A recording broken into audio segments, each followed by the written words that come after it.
Hi students, in this video we will discuss a poem written by Robert Browning, Meeting at Night. So it's a very short poem, इसमें सिर्फ 2 stanzas हैं. And this poem begins with the poet on a boat who was sailing through the dark waters of the sea. And in the poem it was first unclear कि poet actually कहाँ पे travel कर रहा है या फिर he is just moving aimlessly through the landscape या फिर वो बस बिना किसी एम के एक पर्टिकुलर लैंडस्केप में बोट पे मूव कर रहा है. सो इस स्टार्टिंग के स्टैंजा में बताया गया है that he takes note of the moon which is only half full. This provides him with just enough light to see the land in the distance. तो ये बताया गया है कि इतना अंधेरा होता है कि जो हाफ मून है सिर्फ उसकी रोशनी से उसको थोड़ा बहुत नज़र आ रहा है.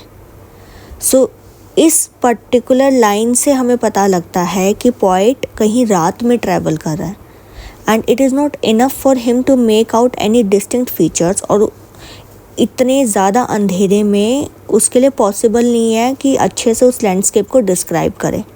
तो फर्स्ट स्टैंजा में पोएट डिस्क्राइब करता है एक लॉन्ग सी शोर और बैकग्राउंड उसने ग्रे सी का बताया है जिसमें एक येलो क्रिसेंट मून जो कि थोड़ा बड़ा है और थोड़ा धीमा है, मतलब जिसकी हल्की रोशनी है वो आसमान में नज़र आ रहा है.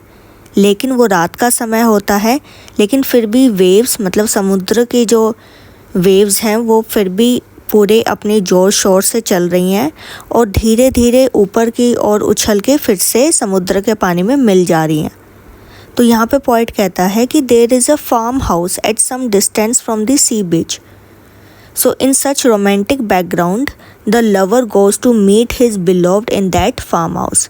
तो यहाँ इस पॉइंट पर आकर पोएट क्लियर करता है कि एक्चुअल में वो ट्रैवल क्यों कर रहा है. वो ट्रैवल इसलिए कर रहा है क्योंकि उसको अपने बिलोव्ड से मिलना है.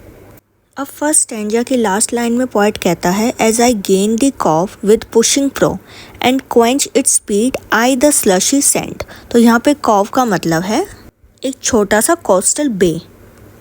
इसका मतलब पोएट सी बीच पर पहुँचता है और नीचे उतरता है. जैसे वो ज़मीन पर उतरता है वो फील करता है कि कितनी वेट और स्लशी सैंड है वहाँ पे. क्योंकि वहाँ पे समुद्र ज़मीन से मिल गया है. Now second stanza starts with the line then a mile of warm sea-scented beach, 3 fields to cross till a farm appears. तो यहाँ पर पोएट कहता है कि वो कुछ मीलों तक चलता है जहाँ पर वो देखता है कि एक जगह पर एक फार्म हाउस है.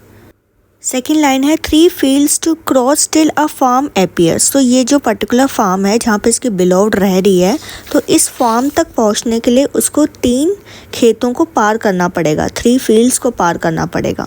Now he reaches her house and gives a tap on the window pane. वो उसके घर पर पहुँचता है और उसकी खिड़की को खटखटाता है.